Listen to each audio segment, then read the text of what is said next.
Hi there, this is Shrikant Dasari.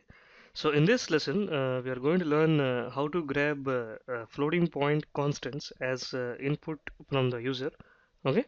So in the last lesson, we have discussed how to grab the integer values from the keyboard or from the user using our scanner class, which is defined in the util package in Java.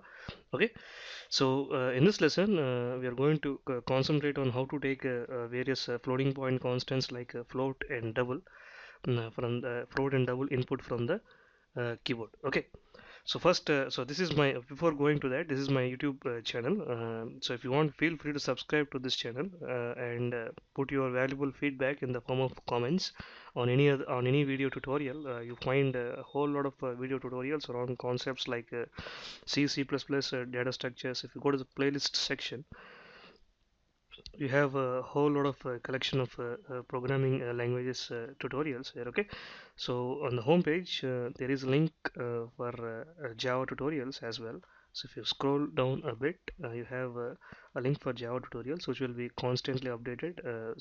Initially it has 10 tutorials on all the basic concepts of Java.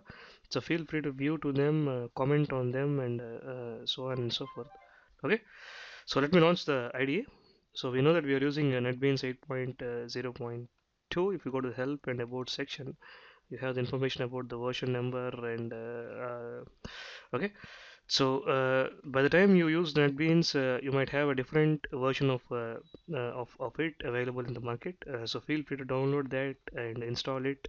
Now it is an awesome IDE to do the whole lot of programming, like not only Java but also PHP and other scripting languages in the world. Okay, so now I'm creating a new project here, a file new project, Java application. So let me say the name of the project as floating point constants floating point constants floating point input. Okay, so whatever you wanted, so feel free to floating point input is the name of the project which I have given. So as you know that NetBeans has already put some of the stuff automatically. I have just got rid of everything in order to write from the very scratch program from the very scratch. So the title of the project is going to be the name of our project, floating point input. Okay, so it might sound silly, so you might give another meaningful name to your project, whatever you wanted. Okay, so import so Java dot util, so dot star.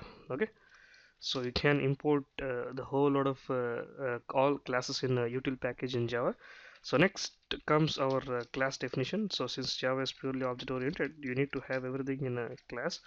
So I'm just writing the name of the class here, which is going to be the name of the file .java. Okay, so if you go to your projects, if you go to your this is the name of our project here. Okay, so floating point input, so here this is the name of the .java file. So the name of the file is going to be the name of the class. Okay, so floating point floating point input is the name of the class. There's something missing. Okay, nothing. Okay, so then it consists of a contemporary main function, public static void main, followed by the string args to handle the command and arguments. Okay, so we have done with the very basic structure of just a default Java program. Okay, so default template.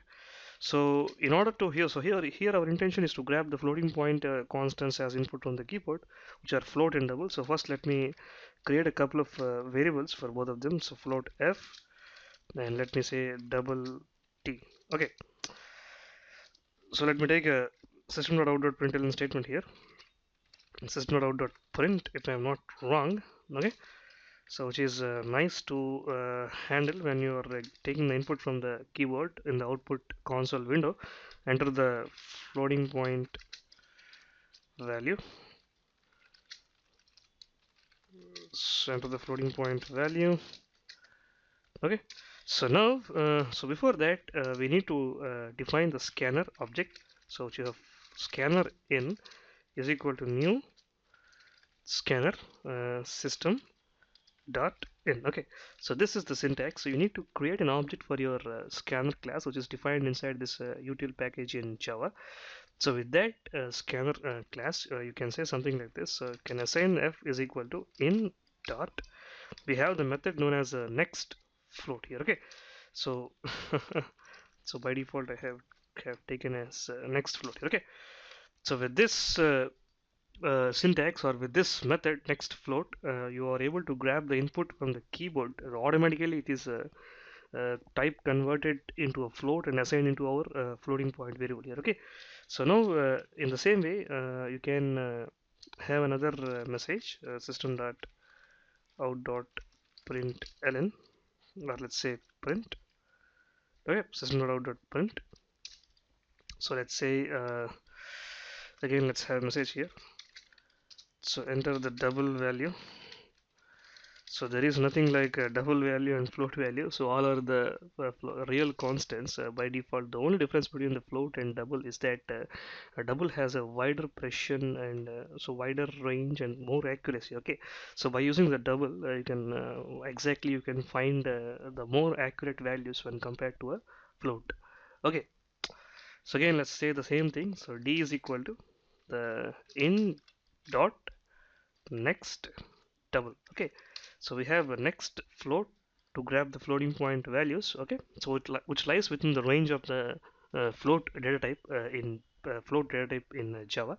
Okay, so next in the same way we have next in dot next double, which is used to grab the values which lies within the specific range of double here. Okay, so now again you can have the system.out.print ln statement here. Okay, and then you can have some values here. Let's say put the semicolon and you can distinguish them. The real constants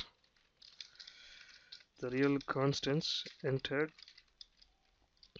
Okay, so real constants entered and so on and so forth. Okay, so again you can have your system.out. So print ln, you can say something like this: the float value entered is equal to, you can say using the concatenation operator, you can use your f here. Okay, so in the same way you can have system.out.print ln, and you can have the message once again, the double value. Again we have saying that there is nothing like double value and float value. Both are floating point or real constants. The only difference is the double has a wider precision. The double value entered is equal to, so again you can use this concatenation operator and you can put the variable here. Okay, so now if you run the program until this point here, so it asks for a floating point value. Let's give some real constant here, 1.23. Again it's asked for double value. Let's give some 2.345. Okay, it just prints whatever the values we have entered here. Okay, so to understand the real difference between while giving as an input the difference between the float and double, so if you give some huge values with a clear differentiation between them in the precision here. Okay, so if you go to Google, Google once. Okay, so I'm just going to Google once to have some wider value. Let's say 22 by 7, which is the value of pi here. Okay, so this is a huge calculation here, although it's not a complete value of a pi. Okay, so if you copy that and if you run your application, run your tiny program, and you put it in the floating point value, that value, again if you put it that in a double value, if you clearly observe in the output, what happens here is, okay, so here what happens is the trimmed off. Okay, so as soon as you enter this huge decimal value, floating a real constant inside a floating point value, it's got trimmed out until 7 digits. Okay, so since the default precision for a float value is going to be 7, so it's automatically trimmed down after the seventh. The overall precision is 7. So after the 7 decimals, or the 7, the count of the becomes 7. Automatically, the rest of the thing has got been truncated here. Okay, so instead you can say terminated or truncated. So the same way, if you the same value when you give it to a double here, So the whole huge value without losing any accuracy, whatever you have entered into the double variable has got printed here. Okay, so that's the main major difference. So you need to be very careful when you are handling the double values and floating point values inside your program, especially when you're doing scientific calculations here. Okay, so this is the basic stuff, how to grab floating point input inside a Java program using the scanner class, which is the very easiest way. Okay, so see you in the next lesson. Goodbye.